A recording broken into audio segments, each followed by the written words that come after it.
केही हेर्नै नसकिने नट सो फल्स घटनामा आधारित केही शब्द प्रस्तुत गर्दा कठिनाई हुने भएकाले तपाईहरू सुन्नुहोला। कथाकार तिलक राई दन्तबहादुर एक ठाउँबाट।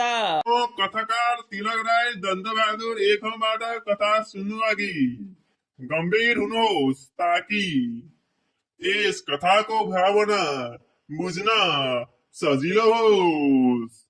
म कथाकार तिलक राई दन्तबहादुर एक ठाउँबाट कथा सुन्नु अघि गम्भीर हुनुहोस् ताकि यस कथाको भावना बुझ्न सजिलो होस्। कथा यही रोक्नुहोस्। तिलक राई दन्तबहादुर एक ठाउँबाट भन्यो कथा कहाँको दन्तबहादुर एक ठाउँ आयो फेरि। हरे राम के भइरहेछ यहाँ सम्झना। अनि मै त हो नि दन्तबहादुर एक ठाउँ। तपाईले भर्खरै भन्नुभयो दन्तबहादुर एक ठाउँबाट कथा सुन्नुहोस् भनेर, हो कि होइन भन्नुहोस् त दर्शकहरू। कसको गल्ती छ यसमा? मेरो गल्ती छ र छैन नि? उहाँले भर्खरै भन्नुभएको थियो कि दन्तबहादुर एक ठाउँबाट कथाकार श्री आदरणीय दन्तबहादुर एक ठाउँबाट कथा सुन्नुहोस् भनेर भन्नुभएको थियो उहाँले। मै त हो नि दन्तबहादुर एक ठाउँ। अनि कहाँबाट आयो त्यो तिलक? को तिलक? कस्तो तिलक?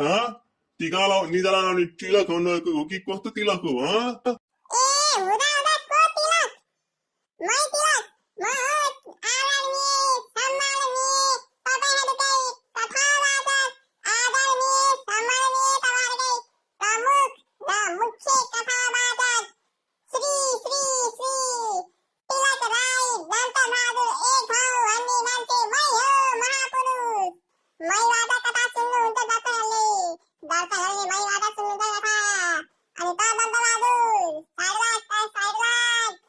नन्दल ठिकै छ तै भन्, किनकि तै हो दाँत माझ्ने बुढुस होइन त। धन्यवाद दर्शकहरू।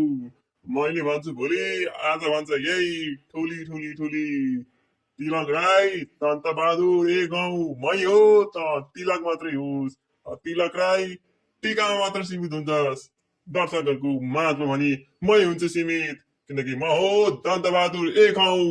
यो सानै कुरा गरे नि गरेन त अब गाह्रै पर्ला यो जुनी भन्न त, किनकि दर्शकको माझमा उपस्थित भइरहेका छन् तपाईहरूकै आदरणीय सम्माननीय कथावाचक उई उई उई श्री श्री श्री श्री श्री श्री श्री श्री श्री दन्तराईको फुली आउँदै हुनुहुन्छ हाम्रो सम्माननीय कथावाचक श्री श्री श्री तिलक राई दन्तबहादुर एक ठाउँ। उहाँले भन्नुहुन्छ कथा एकैछिन पर्खी राख।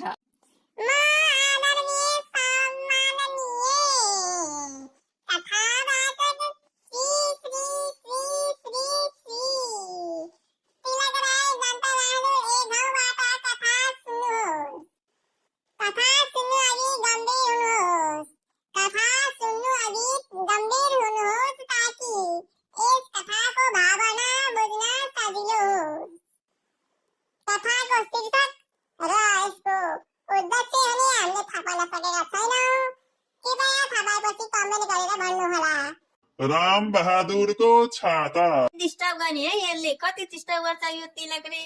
यो तिलक राईले बसी खान नदिने भयो नि। को तिलक? कसरी लाउने तिलक? यिनीहरूको तिलक त ऊ थियो जसले कथा भनेर दर्शकलाई वाक्क बनाइरहेको छ। म त दन्तबहादुर एक हो, मेरो नाम हो दन्तबहादुर एक हौ।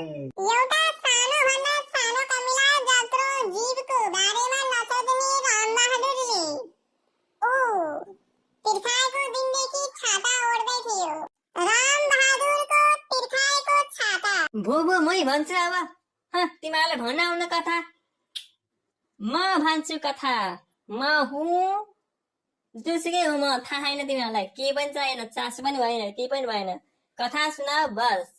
राम बहादुरको तिर्खाएको छाता रहेको छ यस कथाको शीर्षक। यस कथाको शीर्षक रहेको छ राम बहादुरको तिर्खाएको छाता। राम बहादुरको तिर्खाएको छाता भन्ने कथा प्रस्तुत गर्नको लागि म उभिएको छु। भन्ने सोच्ने मान्छेहरू महामूर्ख छन्। किनकि म बसेर भन्दैछु कथा। एउटा सानो भन्दा सानो कमिला जत्रो जीवको बारेमा नसोच्ने रामबहादुरले ऊ तिर्खाएको दिनदेखि छाता उड्दै थियो। त्यही बेलामा पानी पर्न छोडेको कयौं दिन बित्दै नबित्दै एकजना हेर्दै खाइलाग्दो देखिने 10 वर्ष नपुगी 12 वर्ष लागेको भन्दै रोइरहेको केटोले रामबहादुरको छाता माग्यो।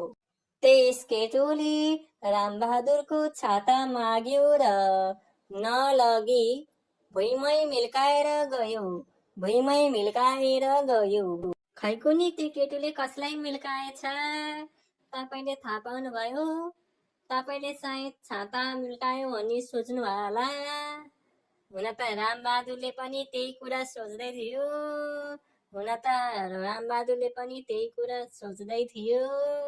र अन्त्यमा दुश्मन हेरेको हेरै, सास फेरेको फेरै, नाच गरेको गरै, दुश्मन हेरेको हेरै, सास फेरेको फेरै, रामबहादुरको छाता तिर्खाएको तिर्खै, रामबहादुरको छाता तिर्खाएको तिर्खै, रामबहादुरको छाता तिर्खाएको तिर्खै, रामबहादुरको छाता तिर्खाएको तिर्खै, रामबहादुरको छाता तिर्खाएको तिर्खै, दुश्मन चाहिँ हेरेको हेरै। धन्यवाद।